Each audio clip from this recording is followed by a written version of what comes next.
Hey guys, I'm Godfather. We have one last product to review today, so I'm going to make this kind of quick. I ordered a $35 no-brand eBay fuel pressure regulator. And this is it. If you look closely, it is very well machined. It's very well made. I've cracked it open, I've checked the gaskets, I've checked the diaphragm and everything. Now what I will be doing is replacing the diaphragm with one from Aeromotive. This is actually an Aeromotive remake. It's a knockoff version of it.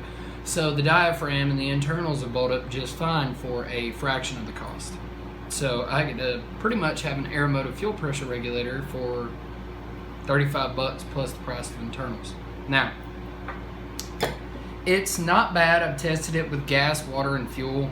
It definitely holds pressure. The gauge reads just fine. It comes with a generic liquid-filled pressure gauge. And it also comes with a selection of AN fittings, aluminum AN fittings. They fit each other really well, but under no circumstance do I recommend using any of these. They are crap. You're gonna have trouble fitting them up to name brand AN fittings such as Vibrant, Fragola, Russell, things like that. For shits and giggles, I actually did put together some of the braided line that come with it and put the ends on there. Now they hold fine, you know. They assemble really easily. They cut like crap, but the hoses that come with it are rubber. There's no Teflon lining, there's no PTFE ends to it. So aside from just being a pretty stainless line, this absolutely serves no function as far as the fuel line. This will deteriorate very quickly due to the high content of ethanol and other abrasive mixtures that are in fuel nowadays. I used them for testing. That's about it. I definitely recommend you get your own lines and your own fittings from a name brand company. That's just something you really don't want to skip out on. And make sure that if you're using them for fuel, that they are PTFE Teflon lines. Do not use standard rubber lines. Do not use standard rubber lines. The end fittings are wrapped in about 18 wraps of Teflon tape. These are still the fittings that come with it. I put them on there for pressure.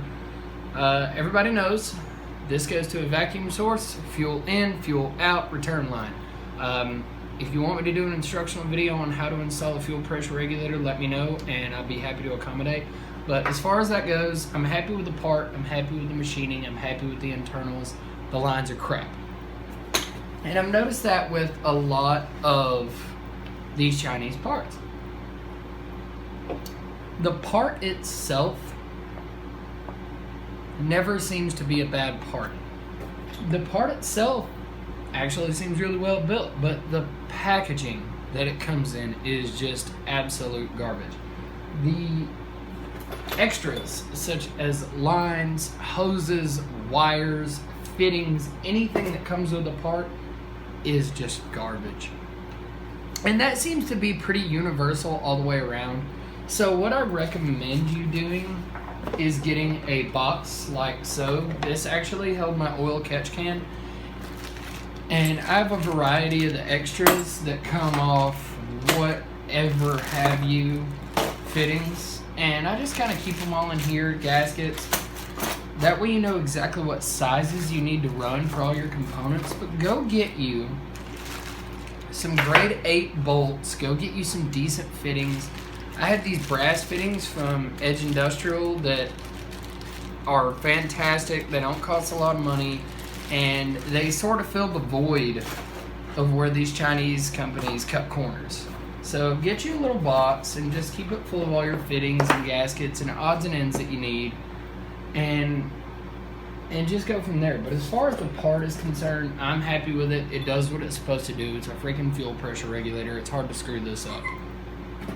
So you guys stay tuned. Next time a part comes in, I'll be doing an unboxing video and we'll get down to business. Here soon we're going to be bolting everything on the car. We're waiting on a downpipe intercooler piping, and a motor mount arm from Rally Road. Rally Road makes custom forced induction components for E36 and E46 BMWs, so I'm really excited to get some of their stuff. We're going to be running Bosch Green Giant injectors, as well as these V-Power NGK spark plugs. Now these are copper with a much smaller gap. The part number is right there on the bottom. It's BKR7E4644. That's the recommended plug for a boosted E46 engine. I got together with my tuner. He wants me to run an HPX PMAS MAF in a 3-inch blow-through tube, and I'm going to be happy to accommodate him for that so I can get the correct tune for the turbo and we can fire it up and drive away. So you guys stay tuned. We don't have that many more components to buy, and we'll be ready to put this on. Thanks.